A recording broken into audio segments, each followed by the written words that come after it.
Special thanks to our promotional partners at the American Philatelic Society. The APS is the largest stamp collecting organization in the world, supporting collectors of any level worldwide. For more information about membership and APS services, visit stamps.org. I'm Charles Epting from H.R. Harmer in New York City. And I'm Michael Cortese of NobleSpirit in Pittsfield, New Hampshire. And this is Conversations with Philatelists. Now, Michael, we're not in our, I feel like we say this every time we're not in our normal setting, but we are standing in front of SFO, San Francisco International Airport, in front of the bay. The Marriott Waterfront Hotel is right behind the camera. And we're here for Westpex 2021. Yeah. This is the first Westpex in over 2 years. First real major show. Apologize for the background noise with the planes, but this is the first real major show since the pandemic broke out. This is the first big one. Exhibits, dealers, talks, an auction, everything. This is, I feel like we're back. I feel like this is the hobby's like big return. I feel like we're back. I feel like we did our live stream earlier this morning, and we're going to be for the next couple of days. I think talking to some really exciting people. We're going to talk to exhibitors. We're going to talk to dealers. We're going to try and cover some of the talks and lectures going on. Get a little bit of the auction. Yeah. So earlier we did a rough outline of what.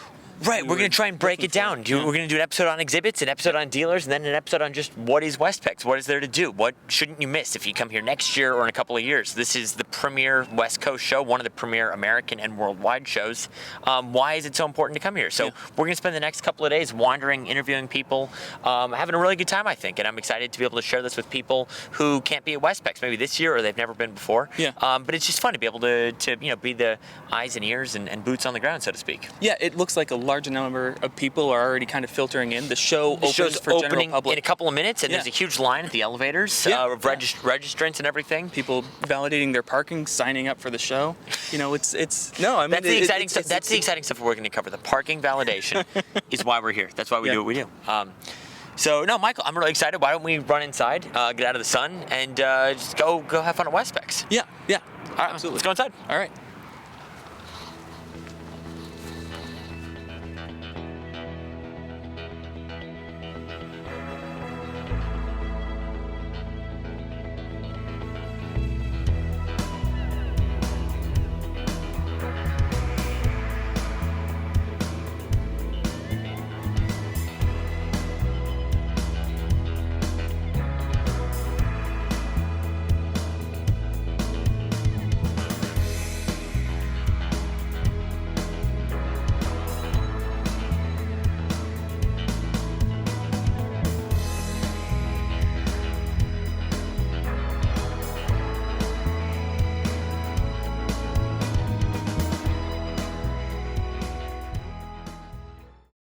All right, Michael and I are here with Elliot Gruber, who is the director of the Smithsonian National Postal Museum. Is that your correct title? That is correct. Fantastic. And Elliot, you just had a sort of town hall, a talk on updating people on where the Smithsonian has been going over the last 18 months or so.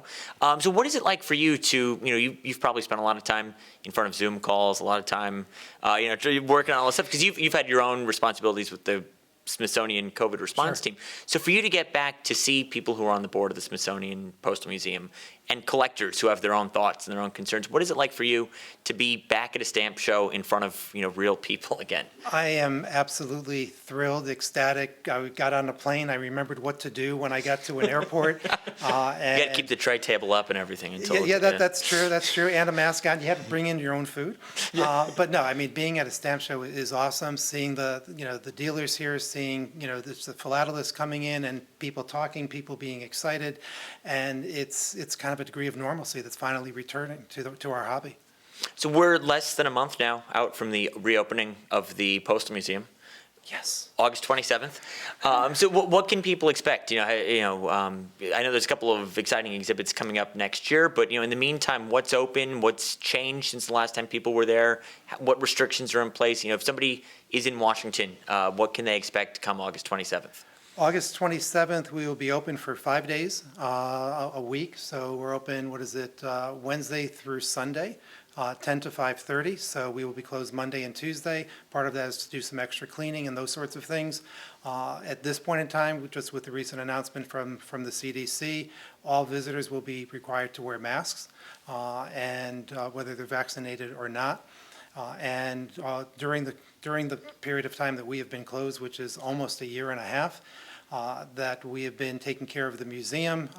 We will have signage up there related to COVID and distancing. Smithsonian is also engaging in an educational effort on the importance of vaccinations, so you see some posters up for that.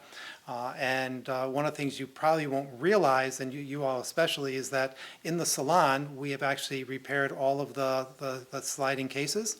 And so they're Gopion cases, and so they will all be working as if they were brand new, because a lot of them are. And so, yeah, so, and, at this point in time, though, there's a lot of cleaning. We've been taking care of the interactives, because we've gone from, no interactives to maybe interactives to yes interactives. And as you know, that the Post Museum is a highly interactive museum, and that's one of the things that is important for us with the visitor experience. And then, in terms of new exhibits, Baseball America's Home Run opens the first part of April. And so we're really thrilled with that. And it's going to be an amazing show with both philatelic, postal history, and then baseball-related artifacts. So what does that first day look like on the 27th? What kind of is the opening ceremony? Opening ceremony. That's. Do you have any suggestions? I will be there. Okay. Our visitor service staff will be there, and I know there's some plans underway, but I don't think it's going to be anything too over the top, because part of it is we want to maintain social distancing. And the rest of the building, remember that we're in the Postal Square building, and the rest of the building is really will be closed. So it's really just going to be for museum visitors, and we're keeping, I think the number is something like about 10 people per 1,000 square feet. So we're going to make sure that we parse people along so they feel very comfortable, even if you're fully masked. I know a lot of people are this will be their first time back in a museum, Right. And so we want to make sure that experience is a comforting one. And last thing I wanted to ask, you said next month is the official 175th anniversary of the Smithsonian. Correct. Can you talk a little bit about that? This, I feel like people don't realize the extent of, the number of, a lot of people go to American history or, air and space. I've heard of those museums. But I don't think people realize the breadth and scope of what the Smithsonian does. And again, 175 years after its inception, what does that mean to you? What does it mean to the organization? Well, the Smithsonian, if you look at it, really is like the Ministry of Culture for the country. Other countries have a specific ministry, but the Smithsonian acts like that for the entire country. So we have 18 museums plus the National Zoo. We have a number of research centers. We're not just in Washington, D.C. We have locations in about 6 different states in the U.S. We have the Smithsonian Tropical Research Institute down in Panama, which we actually have just sent staff down there to vaccinate our team. And so that's working with the State Department. But I think probably the most important thing for the 175th that's new for the Smithsonian is in the old Arts and Industries building, which is right next to the castle, that we're going to have a futures exhibit. And so that'll be the first exhibit in that location in decades. And I've seen the prototypes. It's going to be stupendous. It's going to be interactive. And it's not just a look back on the Smithsonian, it's a look forward for not just Smithsonian, but for our country. So what does that shared future look like for our nation?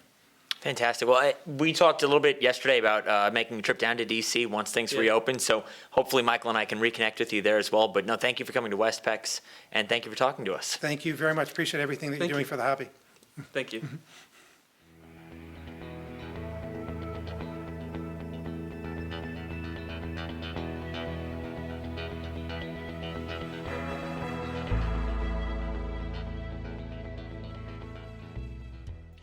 We're here with Scott English, Executive Director of the American Philatelic Society.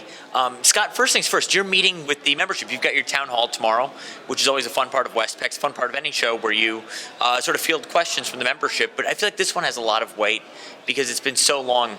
This is your first town hall not on Zoom in quite a while. Is that correct? 18 months. So the last time I did a town hall meeting was at Sarasota in February of 2020.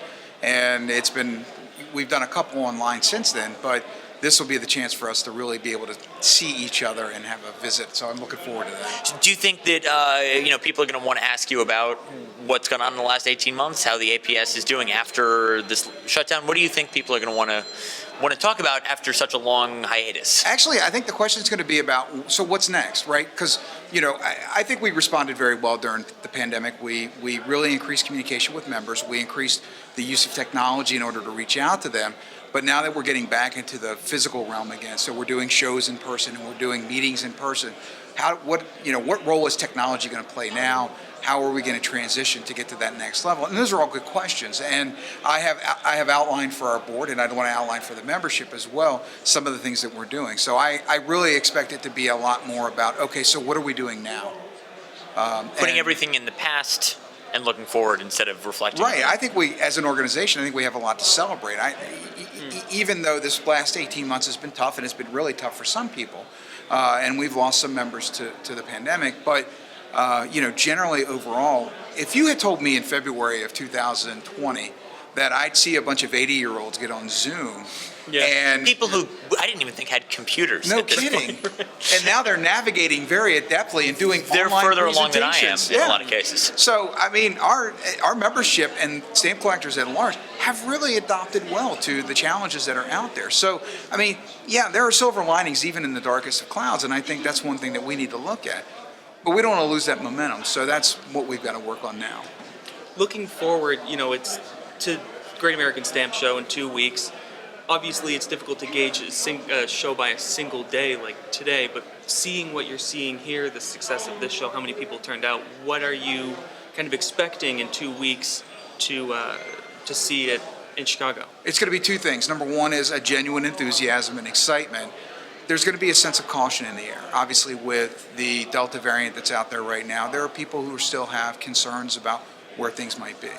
And we're taking all steps we can to be a safe and secure environment for anybody. We care about the health and safety of our members, of our staff, anybody who's coming to visit the show. But I do think there's going to be a genuine excitement for people to finally be able to see face-to-face again people they've missed seeing at stamp shows. Because it's if you read the July article that I wrote in the American Philatelist, I quoted Mary Harris, who is no longer with us, but Mary said, stamp shows are a small town that travel from city to city, and it's true. And that's been my experience. And so, we finally get a chance to get the community back together again. So I know there's going to be a lot of excitement and energy and enthusiasm for that. We'll appropriately hug as we can, and we'll make sure that we're being safe about it. But I do think it's necessary for the hobby to get this time together. You've done the rounds here, obviously. Are a number of the dealers here also going to be? Is there crossover with the dealers also going to be in Chicago? Sure. Are there going to be a lot of different dealers? I see a lot of dealers that probably just drove up from different parts of California. Are there going to be more coming from out of state stuff? Yeah, we'll have dealers from all over the country, really internationally. We've got Steve Taylor coming in for the show, and Steve is here today.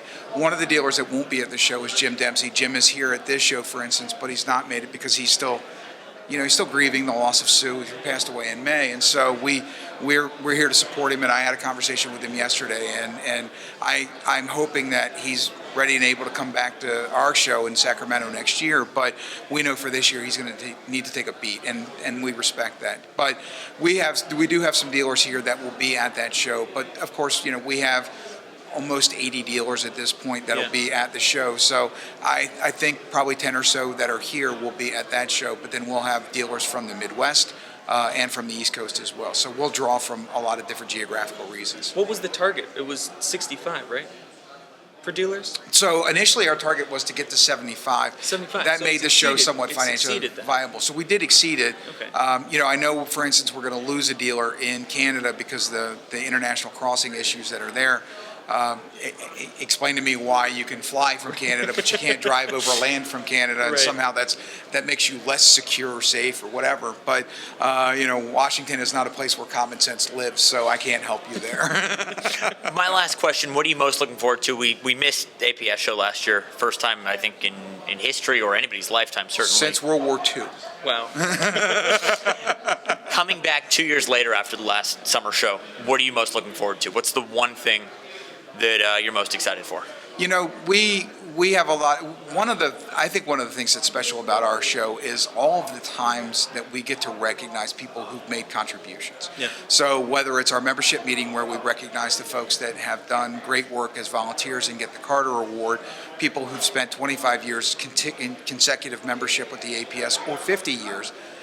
In fact, I just got a phone call today from a gentleman in North Carolina who this year is celebrating his 75th year Wow. as a member of the APS. And he called to apologize to me that he couldn't take the trip from Greensboro up to Chicago, but his knees just aren't cooperating with him right now. And I swear to you, I want to go pick him up and take him myself, because you give 75 years to the APS, you deserve a chauffeur trip up to the show. But that's another thing. And then on Saturday night, of course, we have the banquet for all of the people who've earned the Luff Award, the Carroll Award. The Dealer of the Year award this year, Scott Treppel is the winner of that, and then all of the exhibiting awards. I mean, think about this: we haven't had a champion of champions in 2 years, and it's been really difficult for us to negotiate through all of these buys that we've had to issue for World Series shows. So I think I'm just excited to see people get recognized. And we're not on a screen. We're in person, and we're going to be able to celebrate what the work people are doing. So that's what I'm looking forward to. Well, we can't wait. We're both going to be there. We'll hopefully catch up with you again there. But Absolutely. Thank you for talking to us. Thank you. Thank you. It's good seeing you both. You too. All right. Michael, a great first day at Westpex. Yeah. We got to hear from Elliot Gruber at the Smithsonian. We got to talk to Scott English from the APS, two heavy hitters, Yeah. two people I was really looking forward to catching up with. I'm so happy to be here. I don't know how else to say it, but it's just been so much fun to be back at Westpex and just wander and just see people and shake hands. And I don't know. It looked pretty packed. Everything looked buzzing. People looked like they were, within the first 5 minutes, I saw checks exchanging hands. Oh, so every booth looked full at some point or another. There's a couple of dealers I've talked to seem really happy. Yeah. I don't know. I think as far Including as the HR Harmer booth. I mean, we had a lot of people. It was weird for me. So many people I've emailed over the last year or two, Yeah. and they come back and they're, I'm so and so, and I'm like, wait a minute. Yeah. I know exactly what you collect. I know your email. I know everything about you except your face. Yeah. And to put those faces with those names was for me very gratifying. Not even from a business perspective. Right. Just from like, again, you don't really feel like you know someone until you know what they look like. I feel until you've shaken their hand. Right. So great first day at Westpex. I'm excited. Tomorrow we're going to run around and talk to a bunch of dealers. Yeah. We made a list of everyone we'd like to speak to. Right, yeah, I'm looking forward Bunch to of that. quick hits. Just how's the show going? What's their overall experience? I think that'll be a really fun day. Yeah. And After the first day, I mean, I'm sure they're going to have a lot of insight into how things are going for that's them. why I'm glad we didn't talk to the dealers today, is because Yeah. who knows. So Michael, tomorrow dealers, Sunday exhibits. This will be a lot of fun, man. Yeah, looking forward to it. See you tomorrow. Bye.